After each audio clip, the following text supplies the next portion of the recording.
Hello everyone, my name is Tammy, and for my final presentation, I will be discussing the connection between music and the abnormal psyche through the song Come Back to Earth by Mac Miller. A little bit of background information about the artist. Malcolm James McCormick, or professionally known as Mac Miller, was born on January 19, 1992, and died on September 7th, 2018. He was an American rapper, singer, and record producer, and began his hip hop career at the young age of 15.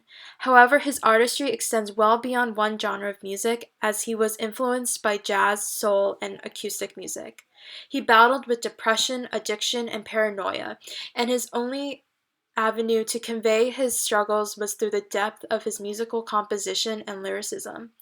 In his interviews, he openly stated that he used drugs such as codeine and cocaine to numb himself from the anxiety of external pressures, touring, and sudden fame. Although he was on the road to recovery with the help of his relationship and the success of his album, The Divine Feminine, the accumulation of various internal and external issues led to his relapse. And shortly after the release of his fifth album, Swimming, he dies from an accidental drug overdose. The last two albums, Swimming and Circles, are supposed to be a part of an unfinished trilogy that would come together to mean Swimming in Circles, ... And sadly, we may never know how the trilogy ends. The meanings of the titles of the songs and albums are significant because it details the ebbs and flows of his internal battles with mortality and addiction. He was one of the few artists that explored and started the dialogue regarding mental health and introspection, which parallels with many of the characters that we have read in this class, for example, Mascarda in One Nun and 100,000, and the narrator in The Blind Owl. In this presentation, I will be discussing how the song Come Back to Earth by Mac Miller unravels the reality of the artist's abnormal psyche. Come Back to Earth is the introduction song on the album, and it bears significance because he invites the listeners to swim into his internal state of mind. Continuing with the swimming metaphor, as the album progresses, it seems as if he is swimming deeper and deeper, and then eventually drowning and suffocating with his internal demons. This is evident through the rawness of his lyrics, build-up in instrumentation, and subtle musical drop into a lingering and monotonous tone.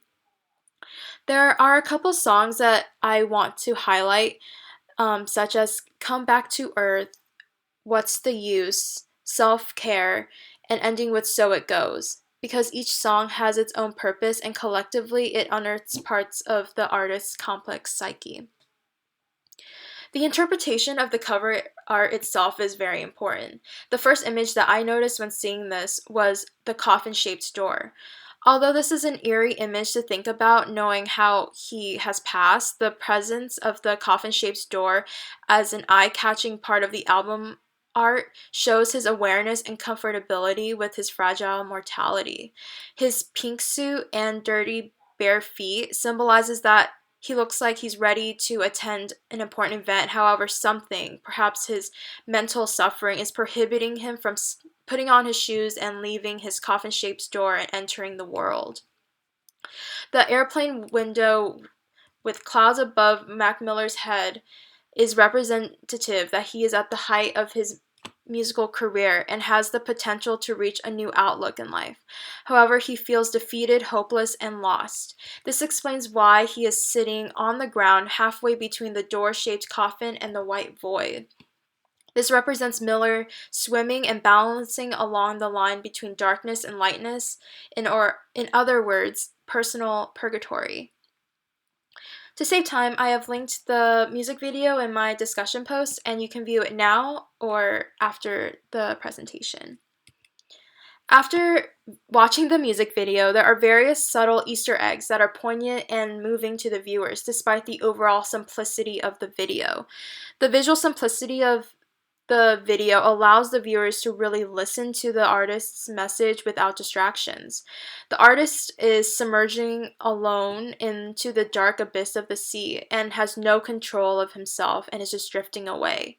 This connotes to the idea that despite all of his fame, money, and success, he still feels isolated in his personal darkness and is just floating around in the world. The subtle images that I noticed in the video are camouflaged in the background, which include sunflower, cigarettes, Buddhist monks, piano skulls, and palm trees. And the symbol that I wanted to focus on was the Buddhist monk. This was very interesting because perhaps it represents the ideal state of intellect, ethical perfection, and enlightenment that he is striving to achieve.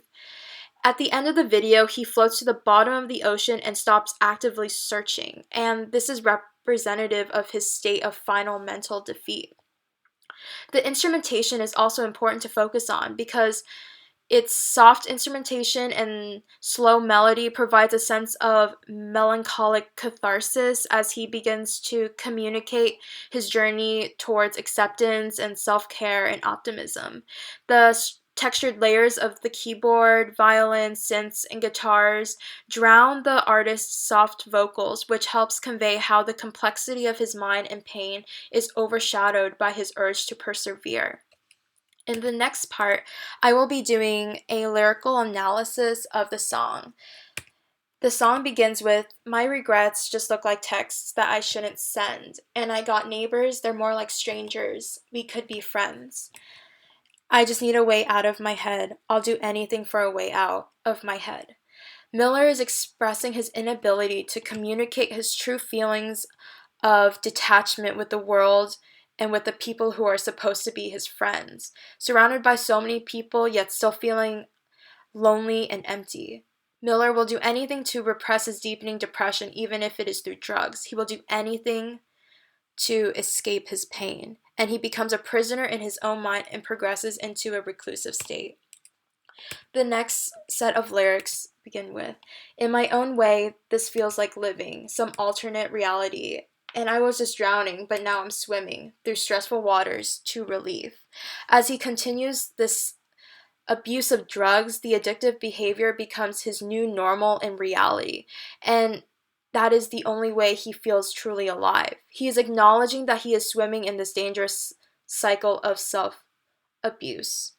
The alternate reality that he is aware of refers to him living in a world of illusion, and this parallels with the narrator in The Blind Owl because the narrator becomes so addictive and dependent on drugs and alcohol to gain a small sense of reality. The motif of swimming is imperative because it represents his current state of trying to not drown in his own darkness. The act of swimming allows him to be in this in-between line of darkness and lightness, or in other words, his state of personal purgatory in which he is inhabited by sins and darkness, but yet searches for the light and purity of the world. The next set of lyrics begin with, "I wish it was nice out, but it looked like rain. Gray skies and I'm drifting, not living forever. They told me it would only get better." There are outside people who are trying to help him by offering him support. However, because of the intensity of his depression, he's unable to comprehend the message and believes that his depression will only worsen and he will never feel alive. The they that he is referring to is also very vague. Does it refer to the people as his family and friends, or does the they refer to drugs and alcohol? And how is it helping him feel better? The last part of the song is a repetitive part of the chorus, and it begins with, "My regrets look just like texts that I shouldn't send, and I got neighbors, they're more like strangers, we could be friends. I just need a way out of my head, I'll do anything for a way out of my head." He ends the song with the beginning chorus, and this repetition reflects the constant circling of emotions of depression and detachment that he experiences on a day-to-day basis. He again confesses his need to escape and get away from his demons that haunt his mind, and is a cry for help. This song closely connects with The Blind Owl. Through the music and artwork created by Mac Miller, we are able to understand only a fragment of what he was mentally struggling with. This shows how complex the abnormal mind is and how it is impossible to understand the concrete reasonings for the psychological downfall of people. But based on the transparency of Miller's lyricism and metaphorical visuals, we are able to connect and relate his grievances with that of the narrator in The Blind Owl. Both Miller and the narrator both come to terms with their shadows and struggles that overpower their identities. They succumb to using drugs and alcohol to alleviate their internal suffering in order to gain a small sense of reality. However, this only further deteriorates and progresses the pain that takes hostage in their minds. Mac Miller uses drugs as a way to cope with his fame, pressure, and accessibility to money, whereas the narrator uses drugs and alcohol to grapple with his various